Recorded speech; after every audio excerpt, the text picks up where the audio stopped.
بسم اللہ الرحمن الرحیم۔ السلام علیکم ورحمۃ اللہ وبرکاتہ۔ درخت اور پتھر مغفرت کی دعا کرتے ہیں۔ یہ دو دعائیں ضرور پڑھیں اگر آپ چاہتے ہیں کہ ہماری مغفرت ہو اور بہت ہی زیادہ فائدہ ہو۔ یہ دو دعائیں ضرور پڑھ لیا کریں۔ حضرت قبیصہ بن مخارق رضی اللہ تعالیٰ عنہ فرماتے ہیں کہ میں حضور صلی اللہ علیہ وآلہ وسلم کی خدمت میں حاضر ہوا۔ حضور صلی اللہ علیہ وآلہ وسلم نے پوچھا، کیوں آئے ہو؟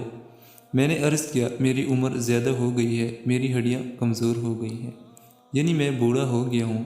میں آپ صلی اللہ علیہ وآلہ وسلم کی خدمت میں اس لیے حاضر ہوا ہوں تاکہ آپ مجھے وہ چیز سکھائیں جس سے اللہ تعالیٰ مجھے نفع دے۔ حضور صلی اللہ علیہ وآلہ وسلم نے فرمایا، تم جس پتھر، درخت اور ڈیلے کے پاس سے گزرے ہو، اس نے تمہارے لیے دعائے مغفرت کی ہے۔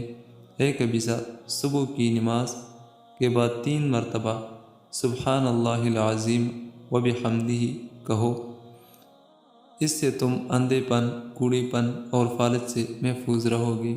اے قبیصہ، یہ دعا بھی پڑھا کرو، اللہم انی اسألک مما عندک وافز علی من فضلک وانشر علی من رحمتک وانزل علی من برکاتک۔ اگر آپ چاہتے ہیں کہ ہم ان بیماریوں سے حفاظت میں رہیں تو ان دعاؤں کا اہتمام کیجیے۔ اللہ تعالیٰ اس پہ عمل کرنے کی توفیق نصیب عطا فرمائے۔ آمین ثم آمین۔